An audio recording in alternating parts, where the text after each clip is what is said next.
تو پھر ڈرانے کے لیے اور لوگ کافی تھے ہمارے. ہمیں ڈرائیں نہیں, ہمیں کام کر کے دیں. ہمارے لوگوں کو اس وقت مشکلات کا سامنا ہے, ان مشکلات کے حل دیں. اور وہ مشکلات کا حل یہ ہے کہ نئے فائلر ڈھونڈیں اور نئے فائلر کے ذریعے ٹیکس کو اکٹھا کریں. جائیں بڑی بڑی گاڑیاں ڈھونڈیں, جائیں بڑے بڑے گھر ڈھونڈیں جو ابھی تک ٹیکس نیٹ میں نہیں آئے, ہمیں کوئی اعتراض نہیں ہوگا. لیکن جو پہلے سے نیٹ ورک میں ہیں ان کو ٹیکس دوبارہ بار بار لگانے سے, بار بار نہیں, یعنی اندازہ لگائیں کہ 1,67,00,000 روپے کا بل آیا 3,82,00,000 کا. یہ اتنا بڑا ڈیفرنس ہے کہ اس کو کوئی جسٹیفائی نہیں کر سکتا. تو میری ایک اور 2 گزارشات ہیں جس کے بعد میں اس فورم کے لیے اپنے جو ٹریڈرز کمیونٹی, ایک تو یہ ہے کہ ملک میں ناگہانی آفت آ چکی ہے, اس کے لیے بھی ٹریڈرز جو ہیں تیار ہیں. میں یقین مانے ابھی بات کر رہا تھا تو مجھے کئی انڈسٹریلسٹ جن کے بلوں کو ہم ڈبل ٹرپل کر چکے ہیں ان کے فون آئے ہیں کہ ہم وزیر اعظم کے ریلیف فنڈ میں پیسے دینا چاہتے ہیں. یہ ابھی آدھا گھنٹہ پہلے آئے ہیں.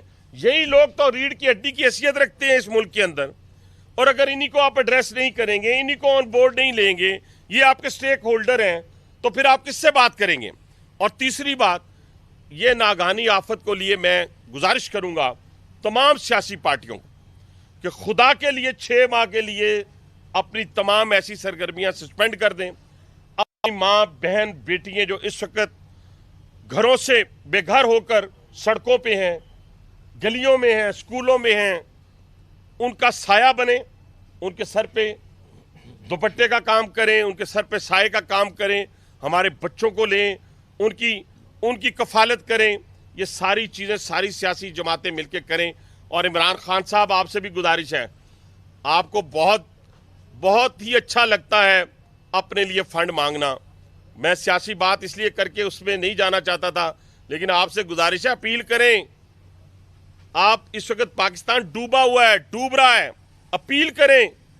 آپ اپنے لوگوں سے پیسہ مانگیں, اپنے لیے تو مانگتے ہیں, اپنے پاکستانیوں کے لیے بھی مانگیں, اپنے لوگوں کے لیے بھی مانگیں.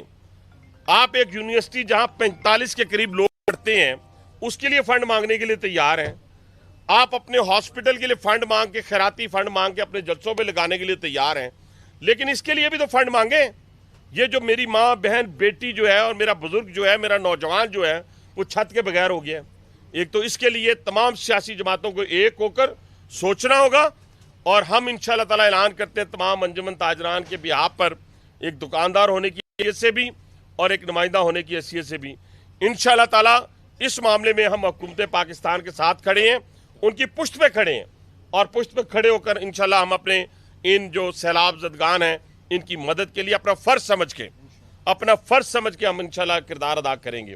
یہ 2 بہت ہی اہم چیزیں تھیں, اس لیے میں نے اس پریس کانفرنس کو بھی یہاں تک محدود رکھا ہے, بجائے اس کے کہ میں کسی اور چیز پہ چلا جاؤں. کسی سیاسی بات پہ ہم کرتے رہتے ہیں. آج اگر ہم سیاست کے اندر ہیں تو اس پاکستان کی بدولت ہے, عزت اس پاکستان کی بدولت ہے, اور اس پاکستان کے قائم اور دائم رکھنے کے لیے ہم اپنی جانیں دینے کے لیے بھی تیار ہیں, مال دینے کے لیے بھی تیار ہیں انشاءاللہ تعالی. لیکن اس کو کسی ڈھنگ سے چلنا پڑے گا, کسی رولز اور ضوابط اور قواعد و ضوابط کے مطابق چلنا پڑے گا. اب میں گزارش کروں گا شرجیل میر صاحب سے, اس کے بعد ارشد اوان صاحب سے, اور پھر آپ کے سوالات. اعوذ باللہ من الشیطان الرجیم, بسم اللہ الرحمن الرحیم. رب اشرح لی صدری ویسر لی امری واحلل عقدۃ من لسانی یفقہوا قولی. سب سے پہلے میں آپ تمام صحافی بھائیوں کا شکریہ ادا کرتا ہوں, اور اپریشیٹ کرتا ہوں میں حنیف عباسی صاحب کو کہ آج وہ حکومت کا حصہ ہوتے ہوئے انہوں نے ایک بولڈ سٹیپ لیا, اور اپنی کمیونٹی جو ان کی کمیونٹی ہے اس کے بارے میں انہوں نے آج کہا کہ میں پریس کانفرنس کروں گا. اس پہ اپریشیٹ کرتے ہیں ان کو. اور ہاں, انہوں نے ہاتھ تھوڑا ہولا رکھا, ان کی حکومت ہے, لیکن میں ہاتھ ہولا نہیں رکھوں گا. میں آپ کو بتاؤں, یہ ملک تاجروں کی وجہ سے چل رہا ہے. آج جو انہوں نے بل دکھائے, انڈسٹری کے بل دکھائے, کیا چاہتی ہے یہ حکومت؟ یہ وہ چھوٹی سی چھوٹی انڈسٹری ہے جہاں پہ کم سے کم 100 بندہ روزگار ہوتا ہے. یہاں پہ یہ روزگار مہیا کرتا ہے معاشرے میں.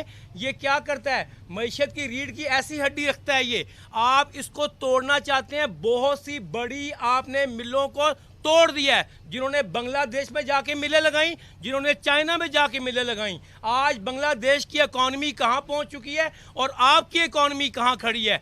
یہ وجہ صرف یہ ہے کہ آپ جب چلی ملی والے کو جو ایک چھوٹی سی فیکٹری چلائے اور اس کو آپ نے آ کے وزیر خزانہ بنا دیا ہے. ان کی سوچ یہاں تک محدود تھی. مہربانی فرما کر آپ تاجروں کے بارے میں سوچیں.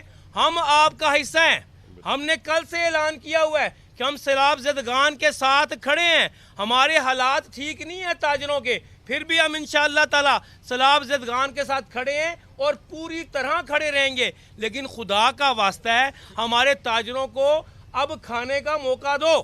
ان کے روزگار ختم ہوتے جا رہے ہیں. ان کے روزگار ختم ہو جائیں گے تو وہ لوگوں کو روزگار کیسے دیں گے؟ آپ کی معیشت کا پہیہ نہیں چل سکے گا تاجروں کے بغیر.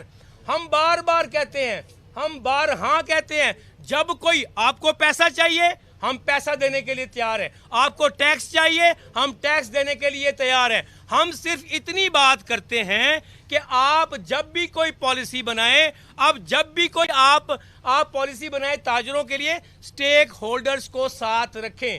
کیا پتا آپ کو ہم صحیح بتا سکیں جو ریونیو آپ جنریٹ کرنا چاہتے ہیں. کیا پتا آپ کم بتا رہے ہو اور ہم آپ کو طریقہ بتائیں تو آپ زیادہ ریونیو جنریٹ کر سکیں. ہم نے یہ تجربے کیے ہیں.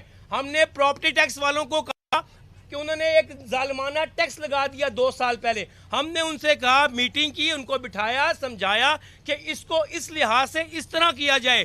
اس سال 1.5 ارب روپے زیادہ اکٹھا ہوا. آج بھی سرٹیفکیٹ میرے پاس موجود ہے اس حکومت کی طرف سے. لہٰذا جب آپ سٹیک ہولڈرز کو ساتھ لے کے چلو گے, جب انڈسٹری کی بات ہو آپ کو چاہیے کہ ارشد ایوان صاحب کو بٹھائیں.